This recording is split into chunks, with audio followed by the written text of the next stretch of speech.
Paintball nerd. All right, on today's Fun 5 with Paintball Nerd, we have a special guest.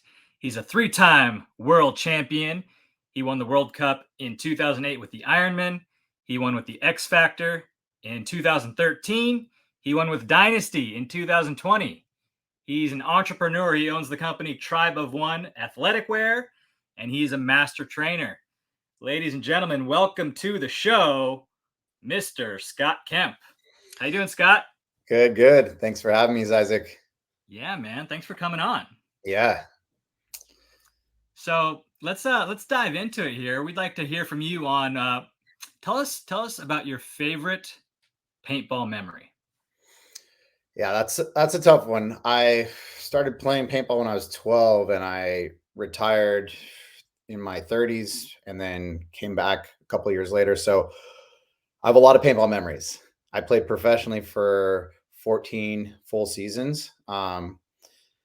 So there's a lot of favorite and memorable moments throughout my career, but I would say one that was really going to last, be deep in my heart for a long time, that had a lot of meaning to it, was winning my second World Cup, the first one with X Factor, first time X Factor ever won a World Cup.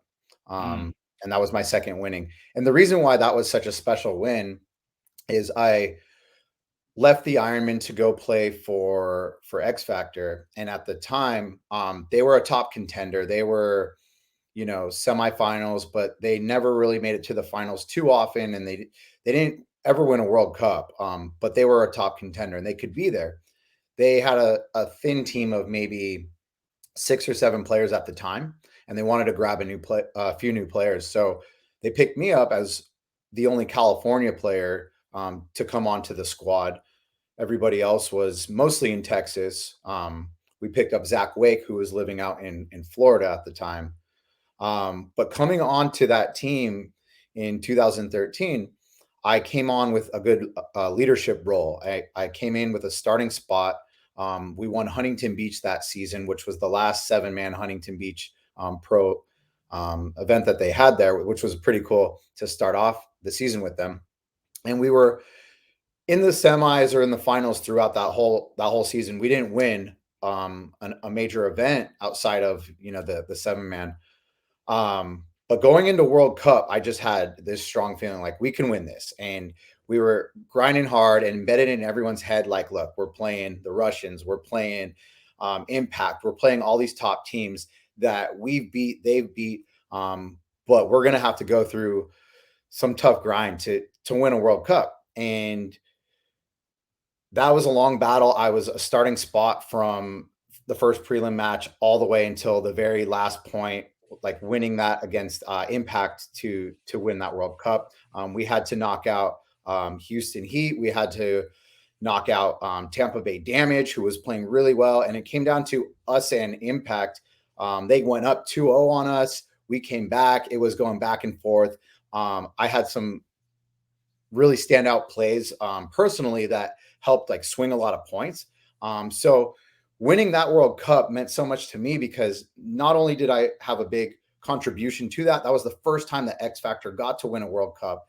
So that one just stuck with me for a while, because my first World Cup I won with the Ironman.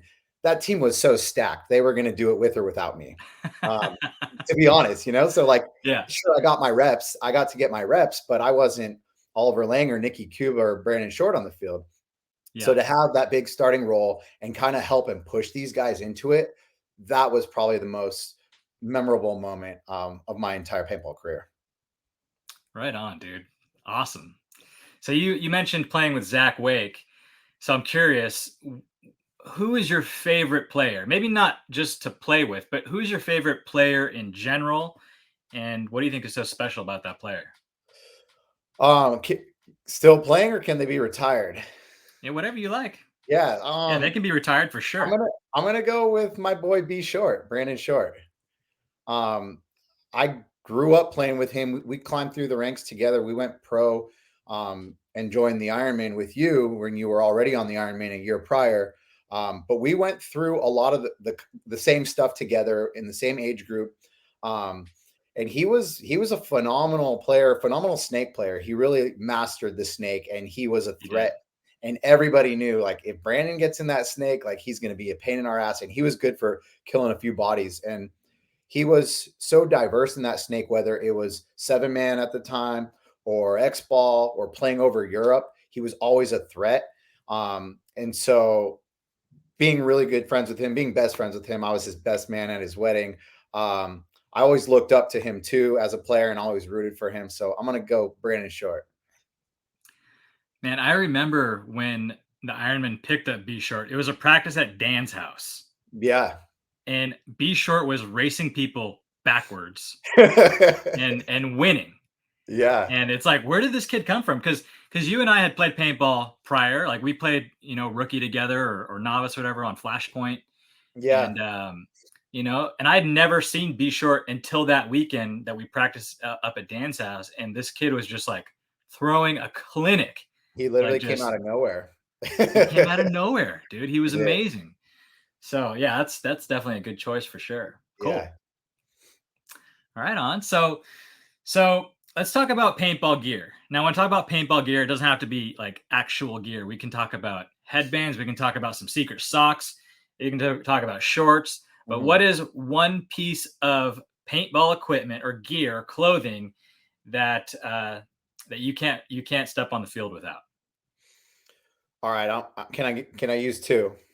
Yeah, of course. All right. I was thinking about one that stuck out right away. And then when you said that you can't step out on the field. So everybody has that. For me, I had knee pads from Dye that I just always had to wear. I always had stubborn knee pads that are either falling off or ripping. And they Mhm. were like the old school knee pads from Dye that just like felt good, like didn't like cut off circulation. It wasn't like too much padding. It wasn't too little. And for me, like I needed those Dye knee pads at all time. And they just like help protect my knees. And I also like am heavy on my knees on like my slides and my crawls and stuff. Um, Everybody's different. Like Ryan Greenspan wears like super thin knee pads, like volleyball Yeah, ones. And I'm like, I will bust my knee open if I slid totally. to the corner once on those. Um, Yeah. so those ones I wore like throughout my entire pro career. As soon as I found those early on in my career, anytime that I need a new set, I'd head over to Dye, whether I was sponsored by them or not, and ask for a set of those knee pads. I always needed those knee pads. Um, I wonder Now if the they still second make one, them. they still make them. They Okay, still make cool. them. It's like I guess the logos and the graphics on it change a little bit, but it's the same material. And that's like, it just worked well for me. Um, the other thing that I would pick, which is more of just a sentimental piece, was not a lot of people know this.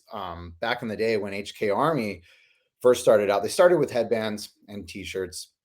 And we all had, and when I say we all, it was the original Hostel kids and other friends of like that community that played in Southern California. We all had these matching headbands from a guy named Jersey James that made these for everyone. It was I this. have one. You have one, yeah, you have one. Yep. It was this green camo, and everybody had their last name on the tail end of it. I had one, and then Cassidy Sanders. Only two people had a special one that had a little medic like stamp on the tail, and it was Cassidy Sanders Yep. and Jules Foot at the time. Um, Cassidy gave me his when he stopped playing paintball, started doing a lot of, if people don't know who Cassidy was, he did all the video work for HK back in the day. He retired. He was one of the original HK Army players from day one. But anyways, when he stopped playing, he gave me his headband. And I wore that headband for all three of the World Cups that I won. Dang, dude, that's a piece Yeah. right there. And so, That's yeah, a good one. that was my lucky headband. And I remember each time I won a World Cup with it, I would take a picture and send it to him. He was only at the World Cup when I won with Ironman. Mhm. And when I won with X Factor, I instantly took a picture, sent it to him. I was like, my lucky headband. And then going into the finals, I remember in 2020 with Dynasty, I took a picture and I told Cassidy, lucky headbands going to the finals World Cup. And then we ended up winning. So that headband is going to stay with me forever. Yeah, dude. Oh man, I miss Cassidy. I Yeah. remember staying at his house on the weekends before he'd go play and play imaginary paintball in his living room.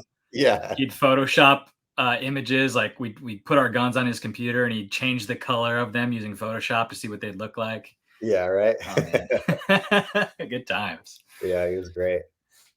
Awesome, Scott. So, man, three-time world champion. You've been playing for a long time. You're an entrepreneur. You're a business owner. You're a master trainer. You're fit as a fiddle, in amazing shape.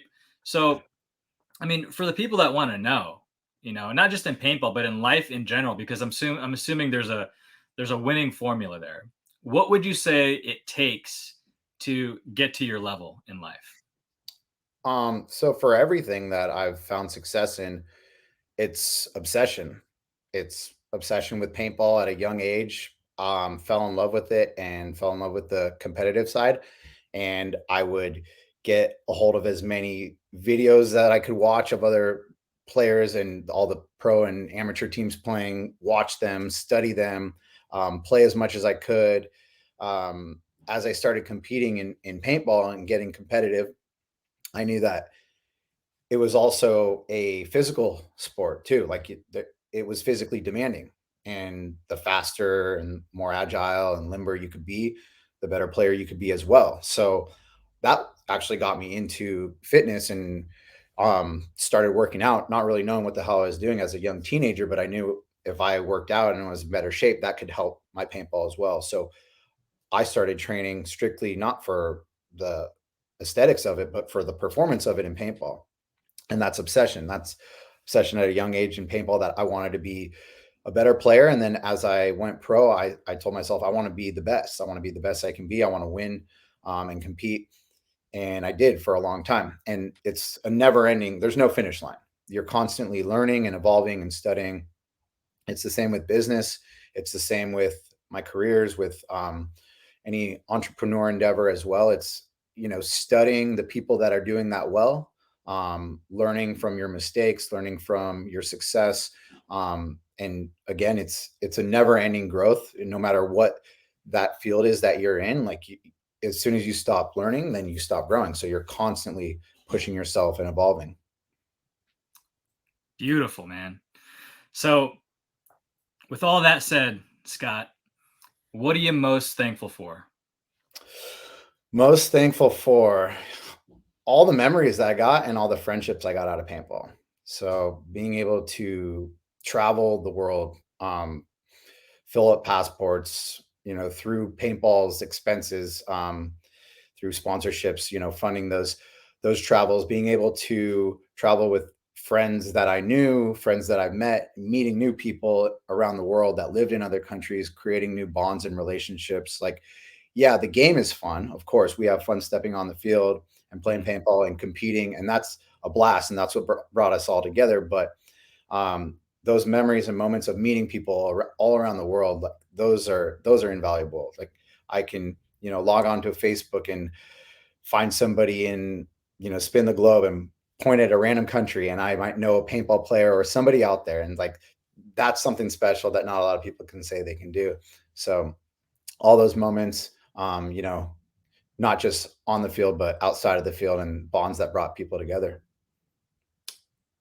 Definitely, dude. Awesome. Dude, thank you so much for joining the Fun 5 here and sharing Yeah, with us. thank you for having Uh, me. yeah, man. Anything you wanna part with for the paintball community? Um, yeah, so if anybody wants to check out my clothing brand, like you were saying, so I do have, it's all online retail. I have athletic shorts, athletic pants, some cotton gear. Launched this almost 2 years now, coming up on my 2 year mark, but it's called Tribe of One, and the website is tribeofoneshop.com.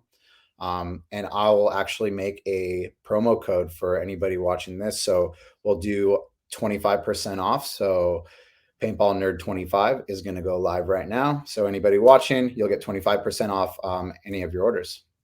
Check it out, Tribe of One. Scott, thanks for your time, buddy. All right. Thanks for having me. I'll see you later. Yeah, man.